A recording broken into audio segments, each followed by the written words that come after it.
Sentence. हम English grammar की किसी भी चैप्टर को स्टडी करते हैं तो हमारा एक टारगेट होता है, how we could make very good sentence to speak English fluently और टू राइट इंग्लिश करेक्टली। चाहे हम टेंसेस पढ़ते हैं या नरेशंस पढ़ते हैं या वॉइस की चर्चा करें या ग्रामर के किसी भी पार्ट्स, ऑर्थोग्राफी, एटोमोलॉजी, पर्सुएडिव, पंक्चुएशन और सिंटैक्स, तो हमारा एक टारगेट होता है कि हम अच्छी तरह से सेंटेंस कैसे बना पाए ताकि हमें स्पीकिंग और राइटिंग किसी में किसी प्रकार की समस्या ना हो। अब हम एक चीज पर हमें ध्यान देना चाहिए कि दुनिया के किसी भी ग्रामर को स्टडी करने के बाद हम सिर्फ 5 प्रकार के सेंटेंसेस बनाते हैं, और यह कहना गलत होगा कि मोर देन वन वर्ड से सेंटेंस बनता है। एक वर्ड भी अपने आप में सेंटेंस है। इसीलिए सेंटेंस का जो करेक्ट डिफिनेशन होता है, अ वर्ड और more than one word, a word और more than one word put in certain order giving right sense is called sentence. एक वर्ड या एक से अधिक वर्ड को अगर हम एक पार्टिकुलर ऑर्डर में अरेंज करके उसको लिखते हैं और वो एक राइट सेंस देता है, तभी जाके वो सेंटेंस बनता है।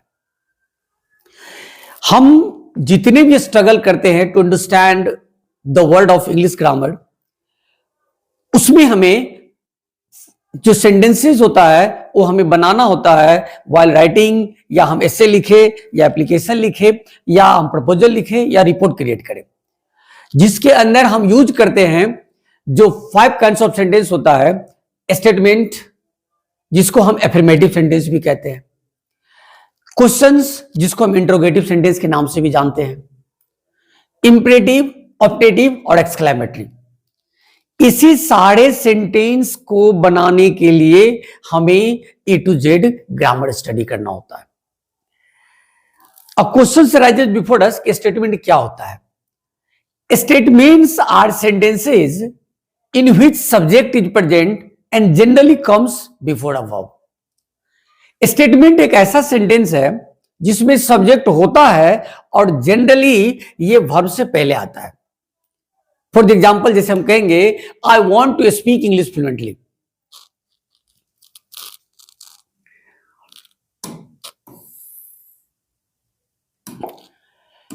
अगर हम एग्जाम्पल में ये लिखे I want to speak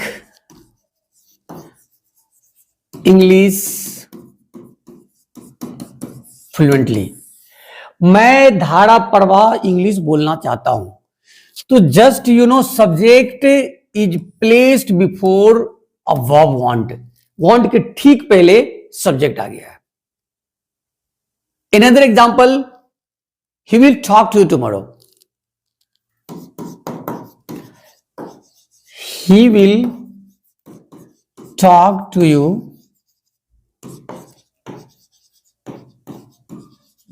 tomorrow. तो हम इस तरह से देख सकते हैं कि स्टेटमेंट बनाने के लिए अक्सर सब्जेक्ट जो है वो वर्ब के ठीक पहले आता है। और अगर हम इंट्रोगेटिव सेंटेंस की बात करें तो just I think there are many ways to make interrogative sentence. First, the verb is immediately placed before the subject. उसका जो उसमें से एक वे है कि सब्जेक्ट के ठीक पहले अगर हम वर्ब को प्लेस कर दे तो ऑटोमेटिक इंट्रोगेटिव सेंटेंस बन जाता है। Second, the sentence begins with WH word. अगर सेंटेंस WH वर्ड से चालू हो रहा है तो एक इंट्रोगेटिव सेंटेंस बनाता है। Third, the sentence has rising intonation. Rising intonation क्या होता है, मैं एग्जांपल के द्वारा इसको क्लियर करना चाहता हूं।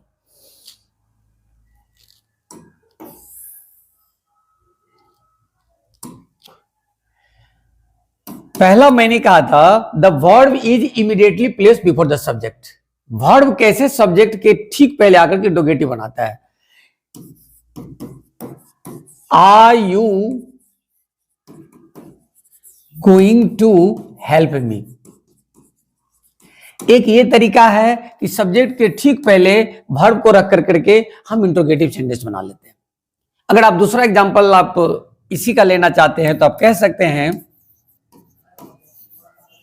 Do you want to go with me. एक ये भी एग्जाम्पल हो सकता है। दूसरा मैंने कहा था कि actually the sentence begins with WH word. Sentence जब WH वर्ड से चालू हो तो WH वर्ड से चालू आप ये एग्जाम्पल देख सकते हैं, जैसे how do you understand my feelings. आप मेरे फीलिंग को कैसे समझते हैं? तो डेफिनेटली यहां सेंटेंस WH वर्ड से चालू हो रहा है। इसी का दूसरा एग्जांपल आप कह सकते हैं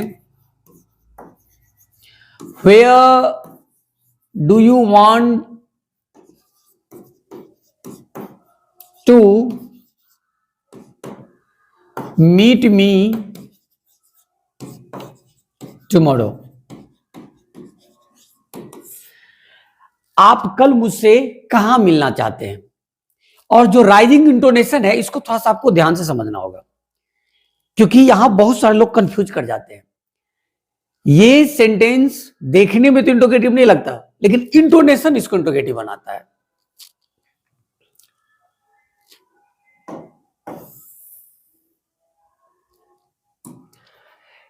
फॉर द एग्जाम्पल अगर आप ये लिखते हैं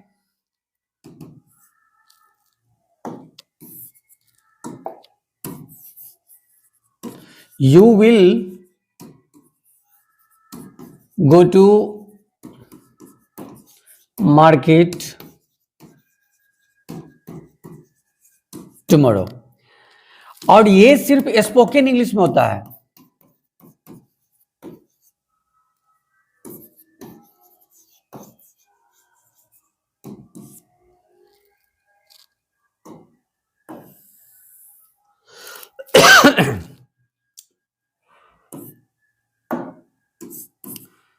यानी आप इसको ये कह सकते हैं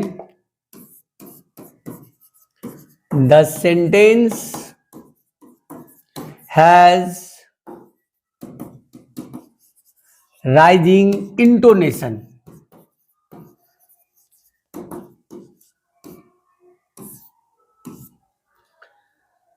you will go to market, अगर हम किसी को कहेंगे you will go to market, you will go to market, ये क्वेश्चन है नहीं, लेकिन इंटोनेशन क्या कर रहा है, उससे क्वेश्चन पूछ रहा है। You will go to market, तुम बाजार जाओगे।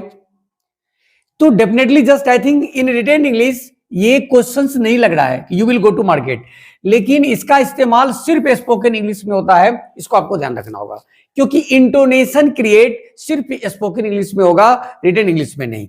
यानी जब हम इसको स्पोकन इंग्लिश में इस्तेमाल करेंगे तो इंटोनेशन ये एक्सप्रेस करता है कि आप किसी से क्वेश्चन पूछ रहे हैं, you will go to market, या you will speak English fluently tomorrow, या you will join us today.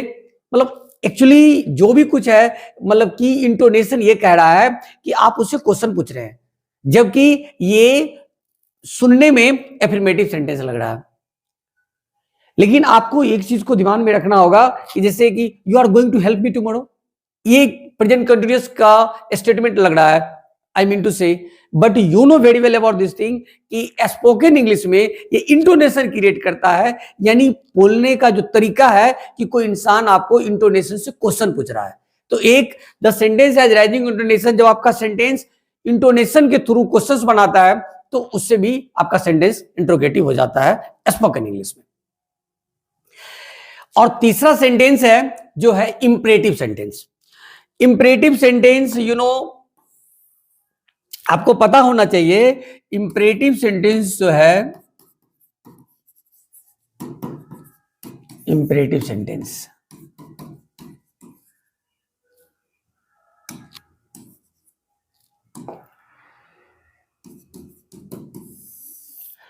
Imperative sentence में आपको दो तीन चीज याद रखना होगा।